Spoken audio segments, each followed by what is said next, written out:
Hey everybody! Hello. Welcome. Great to see you all here. I'm just back from Morocco. It was amazing. I was staying in the Atlas Mountains near Marrakesh. It was just so beautiful. It was, I guess, a perfect place because it was off the grid. Wi-Fi was only in like one room in the hotel, so it was away from the world. I was with my fellow coaches and energy alignment method mentors, where we could develop our energy psychology skills. And I'm one of just 30 energy alignment mentors globally, which is a huge honor. And just to, if you think back to when NLP and EFT started, then you know that you are in the right place for the tool and skill sets that's transforming the life coaching profession. And I've got a background in psychology, counselling, and coaching. And for me as a coach, it was the missing bit. It takes the NLP, CBT, and EFT, affirmations, meditations, and hypnosis, and then it closes the gap as it combines the energy work required along with the mindset transformation. And what I've learned is that if you skip the energy work, you are skipping out on a whole opportunity for transformation, and your results just won't be as fast. I'd love to hear from you. If you've used EAM or the energy alignment method, then pop a comment below. Would love to hear about your results and your reflections. Anyway, so today we are talking about life mapping and the benefits of doing this. Because a timeline or lifeline exercise is basically as a grid that allows you to have a bird's eye view of your life. And so you can see the positive and negative shifts along the way on a single trajectory. And what I love about it is it can be a tool to make conscious, self-directed changes that literally rewire your brain to heal itself. So who wants some of that? Because it's known as plasticity. Your brain has an innate capacity to make changes in positive healing directions. So like other tools, you need to know it's there to access it and how to use it. So that's what we're talking about today. And everybody has a unique timeline, and it consists of a series of events, trends, and turns that culminate in producing cycles of positive and negative shifts, your highs and lows in life, right from your birth. And by putting your timeline on paper, it's a real opportunity to record vital information about your life and your past. And there are huge benefits to completing this exercise, which is why I wanted to share it with you. It helps you see the themes that connect and cut across what could be seemingly different events, recognize key achievements, growth opportunities, lessons, people, new wisdom, etc., etc. You can realize the value of negative shifts as opportunities towards positive shifts, and you can increase your sense of purpose by connecting the life events in new ways. Are you with me? And you can find new meanings between your life at present in relation to your past and also your future, which is exciting, and understand how your experiences better prepare you to face future challenges. So I want you to note how your responses to events have shaped your life and character, and not events themselves. Does that make sense? It's just brilliant. It's an excellent exercise to complete. Also, you can do it with a partner or a group of friends or family members, or even colleagues, actually. And even more magically, your timeline can be a way to uncover and potentially rework your life story. And what I mean by this is your story tells you who you are and what you believe and how to best fulfill your emotional needs, to then matter and meaningfully connect with others and life around you. And everyone has story or stories, because humans, we're storytellers by nature. But a story does not mean it's not true. It just means that if it has a limiting focus, it will likely produce de-energizing or disempowering emotional states inside. So that's what we want to look at. And I want you to really hear this. Your story is powerful because your sense of self-worth lives in your storyline. Your thoughts and beliefs are powerful energies that can and shape your emotional responses to past events in your life, and then have fashioned your story. And based on your conclusions about yourself and other people around you, the interpretations of your past that you continue to hold in your mind, whether you mean to or not, actually operate as perception filters that continue to powerfully impact your life today. And when left to the part of the mind that operates processes, you do not have to think about it, the subconscious mind, toxic thinking and limiting beliefs can unnecessarily activate your defense strategies, or you might have heard them described as early survival love scripts, which basically can have a paralyzing effect on the otherwise incredible abilities of your brain for reflective thought. And from an energetic perspective, these are held in your energy and your aura, and affect your human Wi-Fi signal and receiving out into the world. So I'm working with the universal laws such as the law of attraction. So you with me? This is why it's so important. And many people have a great story in certain areas of their lives in which they, enjoy some measures of success and happiness, but then they don't have that in other areas.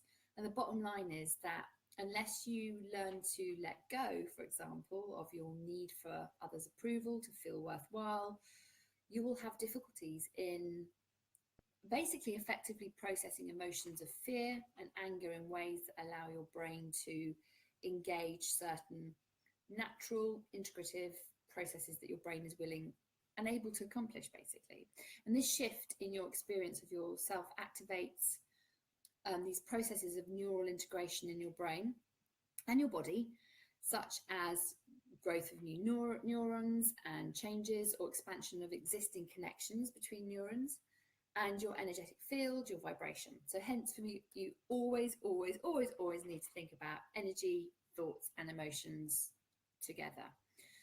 So how are we going to do this life map? So you ready to get started? And there's a bit of preparation first before we crack on with this. So what I'd like you to do is have ready for this the following materials, and I'm going to run through these, and obviously you can put me on pause if you're listening to the replay. But you'll need markers or pens and pencils, a notepad and a big piece of paper. And to do this, I really recommend setting aside the time, so perhaps about 30 minutes, to thoughtfully reflect on the course of your life, its highs and lows, and obviously as well as the stable points. And then during this time of reflection, list life events on a notepad, and keeping these guidelines basically in mind. So include experiences that influenced your life and later successes, so both the positive and the negative. And more or less, there should be about at least a significant life event every other year or so. So, for example, if you're 40 now, you'll have between 15 to 20 life-shaping shifts. Yeah? And then be sure to include negative events or turns, and keeping in mind that they can be as essential, if not more so, than the positive ones. Because a good story is multidimensional, isn't it? And conflict's key to telling a great story. And put the events in chronological order of your approximate age at the time. And you can have a plus sign in front of the events that are overall positive, and a minus sign in the front of the ones that were overall negative, and then rate the positive or negative intensity of each one on a scale of 1 to 10, so in terms of low and high. And then we're putting your timeline on paper. So now that you've completed the preparatory steps, you'll then be ready to record your timeline on paper. And to complete this, basically what you're doing, the paper is best used landscaped, as you can fit more on it that way. And you draw a horizontal line along the axes. Here's one I prepared earlier. And you can place a plus sign on the top right hand corner above the axes to signify the positive events that you associate with pleasure, and then place a minus sign on the bottom corner to represent the events on your timeline basically associated with anything that felt like a stress or was a negative in your life. And you're deciding whether to put each of the events on your chronological list either above or below the axis of your timeline by marking each with a positive or negative sign.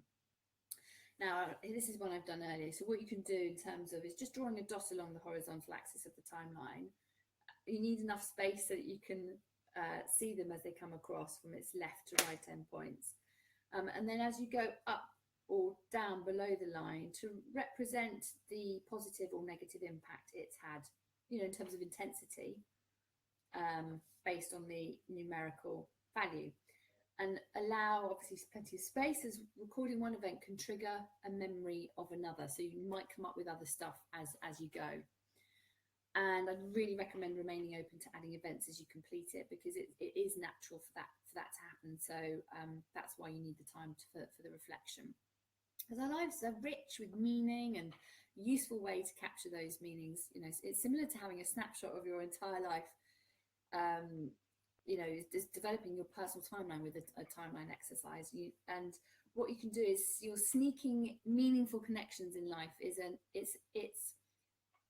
our human characteristic to do this. And then what you're doing is, in capturing these meanings, this exercise is basically an opportunity to examine and shift the focus of how you relate to yourself, your life, your past, as well as your thoughts, emotions, needs, passions, wants, etc., etc.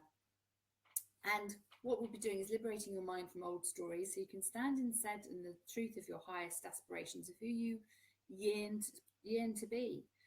So we're creating a picture, gaining an understanding of the key events that have shaped your life. And so on this piece of paper, you're drawing a timeline. Basically, in summary, you're recording your birth on the left of the edge of the paper, drawing a continuous line, mapping your life from birth to current day, mapping the high points with peaks and the low points with valleys, as you can see here. Write a couple of words description at your age at each of the peaks and troughs, such as, you know, whether it's moved city, you went to university, parents divorced, parents died. And I wanted to take some time to ask you some questions to think about before you get started. So have a think about, what are the significant milestones in your life today? What things have you done that you're proud of? So it could be a big achievement or a small one, you know, and we're going from childhood onwards. What were your childhood passions? And as you reflect on your timeline, ask yourself these key questions. What is needed to make your life more rounded and complete? What seemingly small event had a big impact on your life? And I'd like you to add these events to your life map as well. And looking at your timeline, either you can do this in a notebook or a journal, write down your responses to some or your thoughts on these questions that I'm going to ask you now. And I want you to identify any negative turns, big or small, reflect on what you may have gained or learned, and consider any value and how this might have contributed value to your life. And I want you to identify key decisions that in hindsight were fruitful, and in that case, what made the choice effective? What positive results did it produce, and how did you respond at the time in terms of thoughts and feelings to each decision and result? And at what point did you know that this decision was a good one? So identify choices that didn't turn out well as well. In each case, what made this a poor choice? What were the costs? How did you respond to each, you know, in terms of thoughts and feelings in response to the choices and the outcomes? And then when you've concluded this, think about which decision-making strategies worked and which didn't, obviously, and what are key differences and similarities. Can you identify between the strategies that you've used to make decisions that are effective versus the ones that were less effective? Look more closely, see if you can identify the steps that you take, you know, patterns of thought, feeling, action in executing the effective strategies, and then do the same for the ineffective ones. And if you want to dig even deeper, because your thoughts form an internal dialogue that has a powerful effect on every aspect of your life. Old patterned thinking reinforces what you already think and believe, which obviously is not okay, where it also is then unnecessarily activating your body's, you know, survival defenses. So once you've explored these questions, you then need to rewrite some aspects of the story of your life in ways that help you better understand yourself as being someone who not only seeks to find meanings and connections, but also is a creator of meanings. And a cognitive shift in thinking patterns is just not enough. In fact, it's actually impossible to make cognitive shifts without emotional shifts in meanings. And when I'm working with clients, while I do this from an energetic perspective as well, because when you make a genuine shift in how you think or act in a certain situation, this produces a shift in attitude, meaning it directly affects changes in your body from a physiological and emotional states. So you need to develop your ability to make conscious shifts in how you emotionally experience certain events by how you interpret them. What I mean by that is what meanings you ascribe to it. So how cool is that? It's vital. You absolutely need a way to be in charge of your body when you're triggered, so that your body doesn't unnecessarily trigger your survival responses. And the right questions are often key. So when these shifts are positive and empowering, they may be uncomfortable, obviously at first. They allow you to stretch into new uncomfortable directions. So allow yourself to get to know yourself, to care and to fully accept yourself, warts and graces with compassion. And at the same time, your brain is tasked to form new neural patterns and connections. So as you look over your timeline, what strikes you or stands out in looking over your timeline? Can you identify any stages or turning points in your timeline? Is your timeline crowded in some places and spacious in others? What does this mean to you? This one that I've got here is one with just some of the key ones in my lifetime that I've done, just for example, so you could see what one would look like. And the next thing I think to think about is, can you identify a driving question in your mind that consciously or subconsciously has driven your actions and choices throughout your life? And if so, how did this shape your choices and events? What were your most pressing emotional drives, or the primary reason or purpose beneath your decisions? Another thing to think about is, who are the most significant people in your life, and how? What are the milestones or markers associated with each stage, and what does that mean to you? And do any milestones mostly involve people, accomplishments, events? And is there anything you've left out? Again, people, accomplishments, events, because that's an indication for you to reflect on as well. And what would you change, if anything? And what would these changes, how would they affect your life? So considering your decision-making strategies, what changes, if any, might further enhance your decision-making strategies, knowing what you know today? It's a great reflection tool. And other questions that you can actually ask yourself as well is, how would your timeline be different had you drawn it in a different stage of your life? How would other people in your life draw your timeline differently? And reflect on the value of these similar questions allows you to open new connections, shifts, meaning and insight. So it is really worth scribbling down, making a note of these questions that I'm asking you, so you can take the time to reflect them.